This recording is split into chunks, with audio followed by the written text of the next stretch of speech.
तो hello guys, good morning, good afternoon, good evening. तो आज हम लोग डिस्कस करेंगे आर्टिकल 32 जो है इंडियन कॉन्स्टिट्यूशन का, वो क्या कहता है।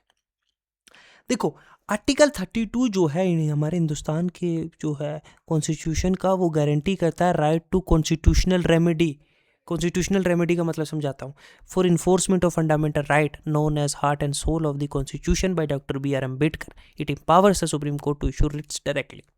समझो मेरी बात। कॉन्स्टिट्यूशनल रेमेडी का मतलब ये है कि इंडियन आर्टिकल जो 32 है इंडियन कॉन्स्टिट्यूशन का, जिसको बी आर अम्बेडकर ने कहा ये दिल और आत्मा है हमारे इंडियन कॉन्स्टिट्यूशन की, ये जो है इटसेल्फ एक फंडामेंटल राइट है कि अगर आपका कोई भी फंडामेंटल राइट जो है वो इलेट होता है, जो हम आर्टिकल 13 से लेके शुरू करते आ रहे हैं, equality before law, equal protection of law से लेकर आर्टिकल 31 तक, राइट टू प्रॉपर्टी जो एक लीगल राइट रह गया है, मैंने पिछली वीडियो में आपको समझाया था।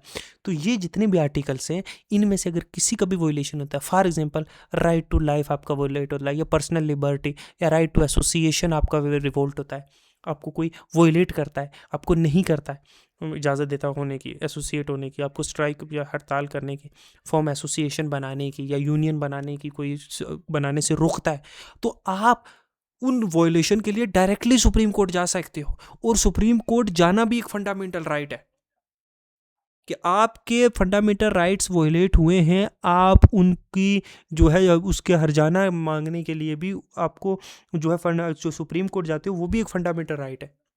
समझाता हूँ मैं कैसे।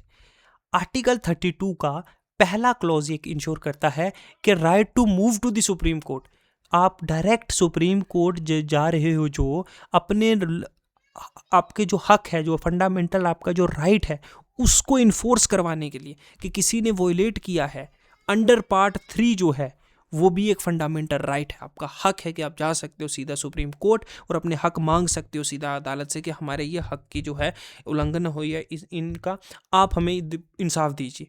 ये समझा रहा हूँ मैं आपको। दूसरा क्लॉज जो है 32 का, ये ग्रांट करता है कोर्ट को पावर। अब ये कोर्ट को, सुप्रीम कोर्ट और हाई कोर्ट को ये पावर दी गई है कि वो और डायरेक्शन इशू कर सकता है, वो ऑर्डर दे सकता है, वो रिट पेश कर सकता है, जैसे हेबियस कॉर्पस होती है, मैंडेमस है, प्रोहिबिशन है, क्यू वारंटो है ना, कैरिटी है। ये मैं आपको समझाऊंगा क्या होते हैं। ऐसे रिट जो है वो पब्लिश कर सकता है अगर किसी के जो है जिस तरीके के भी फंडामेंटल राइट जो है वो इलेट हुए।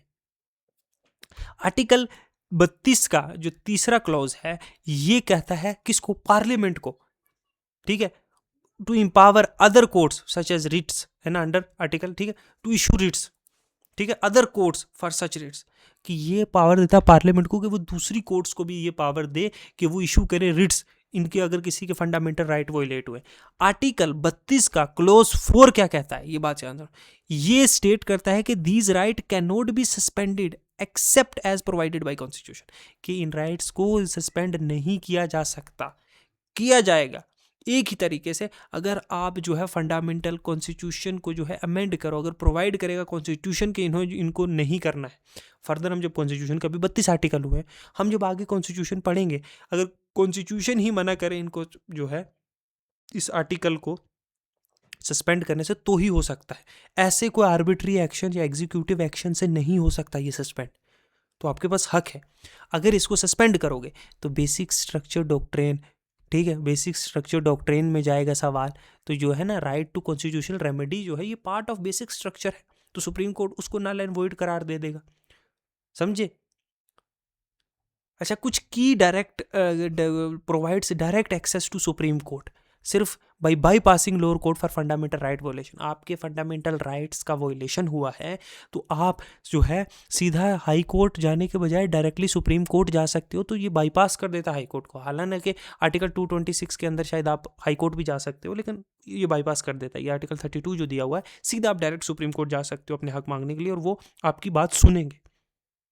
और रिट एड्रेस करती है स्पेसिफिक ग्रीवियंस के लिए। हेबियस कॉर्पस जो है, किसी को अनलॉफुली डिटेन कर लिया गया पुलिस ने, किसी और इंसान ने, चाहे वो प्राइवेट इंडिविजुअल है या पब्लिक के द्वारा या सरकार के द्वारा ही उनको जो है उठा के ले गया कोई ज़बरदस्ती आपके घर से, सीधा सुप्रीम कोर्ट जाओ, ठीक है।